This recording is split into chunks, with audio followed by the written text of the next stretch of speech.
एक बार फिर भाग तेरा। शेखर चला गया। प्रिया ने डोर लॉक कर दिया। वो सोफे पर पीछे सिर टिकाकर आंखें मूंद कर बैठ गई। शेखर के परफ्यूम की खुशबू उसे अपने इर्द गिर्द महसूस हो रही थी। उसकी बाहों का स्पर्श, उसकी छुअन अब भी उसे बांधे हुए थी। वो जितना उसके बारे में सोच रही थी उतना ही उसे अपने करीब पा रही थी। कभी मेरा भरोसा मत तोड़ना शेखर, मैं जी नहीं पाऊंगी। आपसे सच में प्यार करने लगी हूँ, उसने अपने आप से कहा। उफ, मैं इमोशनल होती जा रही हूँ। वो उठकर किचन में गई, प्लेट में खाना लिया, रखकर थोड़ी देर टहलकर बेडरूम में आ गई। जब बिस्तर पर लेटी तो जेहन में विचार चलने लगे।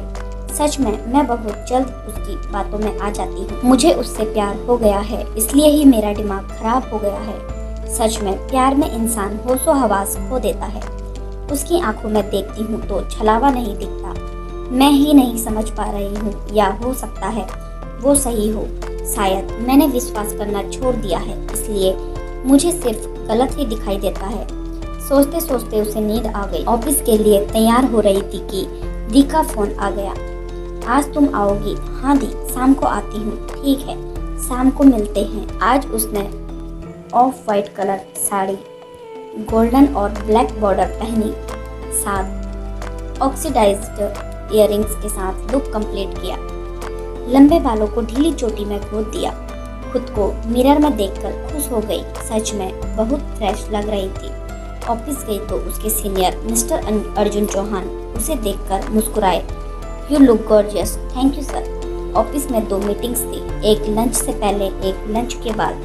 दोनों खत्म करके जूनियर्स को कुछ फाइल्स सौंपी। बहुत काम था तो आज ऑफिस में ही देर हो गई। दी के घर पहुंची दी उसे डांटते हुए बोली, आज इतनी देर क्यों कर दी? दी, आज बहुत काम था, उसने उबासी लेते हुए कहा। कितनी थक गई हो, चेंज कर लो, शेखर भी आने वाला होगा। उसने हाथ मुंह धोकर हल्का टच अप कर लाइट मिंट ग्रीन कलर का सूट पहना, उसके साथ वाइट शिफॉन दुपट्टा लिया। खुद को ध्यान से देखा, सोचने लगी वो भी सोचेगा कि मेरे लिए इतना। दी उसे देखकर मुस्कुराती हुई बोली, अब ठीक है। वो दी के साथ किचन में चली गई। दी चाय के साथ कुछ स्नैक्स तैयार करवा रही थी। दी, जीजाजी अब कैसा फील कर रहे हैं? घर आकर उन्हें बेहतर लग रहा है। शेखर आ रहा है, इनसे बेडरूम में ही मिलने का। दी बोलने लगी, नया नया रिश्ता है, अच्छा नहीं लगता पर मजबूरी है। ये अभी ज़्यादा देर बैठ नहीं पाएंगे। दी, इतना मत सोचिए, वो शहजादा अपने घर में होगा, यहाँ नहीं। कैसी बात कर रही है, सोच समझ कर बोला कर। दी ने उसे डांट दिया। कोर्ट में गाड़ी एंटर हुई। दी बोली, लगता है आ गया। जाओ उसे वेलकम करो। क्या कहूँ? आइए आइए, आप बहुत दिनों बाद आए। दी ने उसे घूरा और खुद बाहर चली गई। पीछे पीछे वो भी आ गई। उसने आगे बढ़कर दी के पैर छुए। आओ शेखर, कैसे हो? मैं ठीक हूँ दीदी। जीजाजी कैसे हैं? अब काफी ठीक हैं। दीदी, माँ जी कहाँ हैं? माँ जी पूजा कर रही है, अभी आती होगी। उसने एक सरसरी निगाह प्रिया पर डाली और मुस्कुरा दिया। दीदी, मैं तब तक जीजाजी से मिल लेता हूँ, आओ। दी उसे बेडरूम में लेकर चली गई। उसने जीजाजी के पैर छुए और सामने पड़ी चेयर पर बैठ गया। कैसी तबीयत है अब? ठीक महसूस कर रहा हूँ। Thank you Shekhar. किस बात के लिए? निभा बता रही थी कि तुमने कितना सपोर्ट किया, तुम साथ खड़े रहे। वो इमोशनल हो गए। ऐसी बात मत कीजिए, मैं अपने परिवार के लिए कुछ भी कर सकता हूँ। उन दोनों में बातें हो रही थी कि दी ने कहा, शेखर चाय बाहर बैठकर पियेंगे, अगर जीजाजी को कोई दिक्कत नहीं हो रही है तो मैं चाय यहीं पर ले लूँगा। प्रिया चाय वहीं पर ले आई। शेखर ने कुछ देर बाद कहा, हम दोनों यहाँ पर शादी की डेट के बारे में बात करने आए हैं। 2 महीने बाद शादी है, आपकी तबीयत ठीक होने में वक्त लगेगा, इसलिए शादी की डेट आगे बढ़ा देते हैं। 2 महीने में मैं बिल्कुल फिट हो जाऊंगा। शादी की डेट आगे बढ़ाने की कोई ज़रूरत नहीं है। वैसे भी हमने वेडिंग प्लानर हायर किया है, फिर भी भाग दौड़ तो हो ही जाएगी।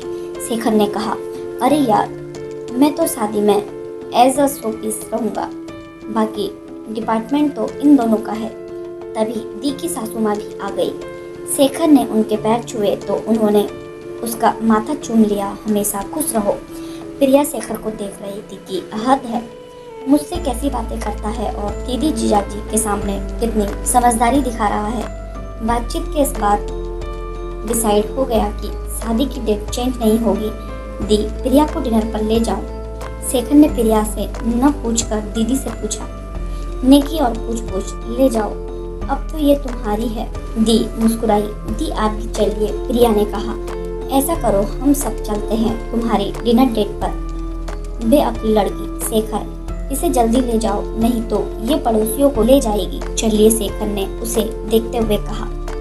शेखर ने गाड़ी स्टार्ट की। प्रिया आकर बैठ गई। तुम सोच रही थी कि मैं कितना समझदार हूँ। तुम और तुम्हारा मौन दोनों अजब गजब है।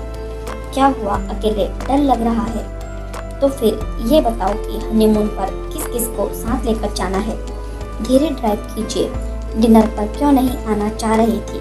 आपकी पसंद और मेरी पसंद अलग है। अच्छा, सिंपल वाली थ्योरी फिर चालू हो गई। प्रिया ने गुस्से से उसे देखा। यू प्यार से मेरी तरफ न देखो, प्यार हो जाएगा। उसने उसकी तरफ देखकर हंसते हुए कहा। आपने मुझसे बगैर पूछे डिनर का प्लान बना लिया। अच्छा, तुमसे पूछने के चक्कर में रहूंगा तो बूढ़ा ही हो जाऊंगा। वैसे आज कहर ढा रही हो।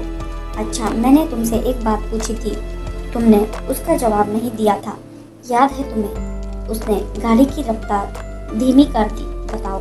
मुझे कुछ याद नहीं है। प्रिया समझ गई कि वो किस बारे में बात कर रहा है। चलो, मैं फिर से पूछ लेता हूँ कि तुम्हें मुंह दिखाई में क्या चाहिए? प्रिया खामोश हो गई। देखो, अगर तुमने जवाब नहीं दिया तो मैं फिर दूसरी तरह से पूछ सकता हूँ। आई मीन तुम्हारे करीब आकर। वो मुस्कुराया। तुम्हें मैं इतना पसंद हूँ कि तुम हर वक्त मेरे करीब रहना चाहती हो। कहाँ लेकर जा रहे हैं?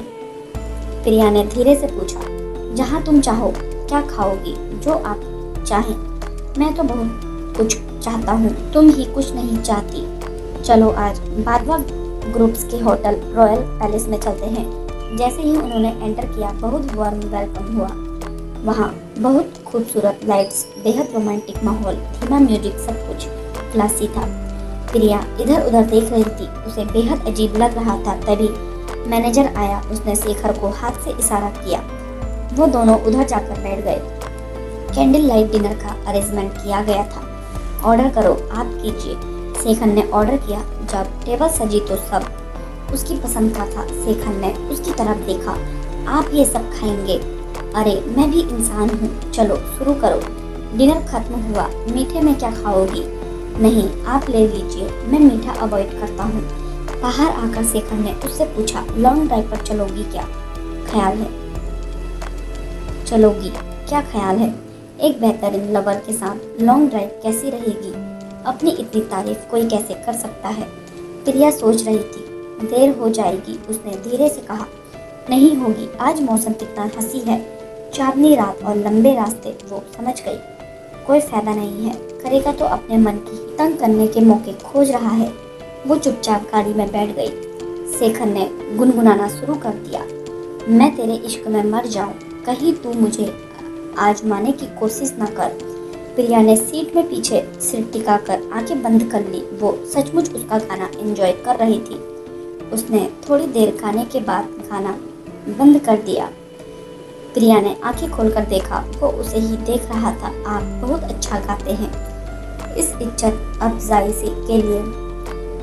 के लिए शुक्रिया। प्रिया ने सिर झुका लिया। धीरे से बोली। वो मुंह दिखाई वाली बात ही पूछेंगे? नहीं, कुछ और। उसकी आवाज में कोमलता थी। मैं तुमसे जितना प्यार करता हूँ, क्या तुम भी मुझे? प्रिया चुपचाप सुन रही थी। नहीं कहूँगी। अगर मुझे कुछ हो जाए तब भी तुम्हें कोई फर्क नहीं पड़ेगा। सोचोगी? चलो, जान छूटी। प्रिया ने पलटकर उसके कंधे पर हाथ रख दिया। ऐसा कभी मत कहिएगा, कभी नहीं। उसकी आवाज में डर था जो शेखर ने महसूस किया। I love you Shekhar. क्या आप महसूस नहीं कर सकते? सच में आप बहुत। कहते हुए वो इमोशनल हो गई। शेखर ने झटके से गाड़ी रोक दी। क्या कहा तुमने? दोबारा से कहो। प्रिया पलटकर बाहर देखने लगी। सच में तुम भी मुझसे प्यार करती हो? उसकी आवाज में खुशी थी। घर चले, बहुत देर हो गई है। बहुत देर हो गई है। मुझे तुम्हें ढंग से देख तो लेने दो, ताकि कल तस्वीरें वीडियो वायरल हो जाए। होने दो, मुझे परवाह नहीं है। अपनी होने वाली बीवी से इश्क करना क्या गुनाह है? सड़क पर तो गुनाह ही है, ऐसा ना कहो। उसने उसका हाथ पकड़ लिया। आज के लिए इतना ही। इससे आगे का भाग जानने के लिए हमारे चैनल पर बने रहें और हमारे चैनल पर नए हैं तो चैनल को लाइक शेयर सब्सक्राइब करना ना भूलें। धन्यवाद।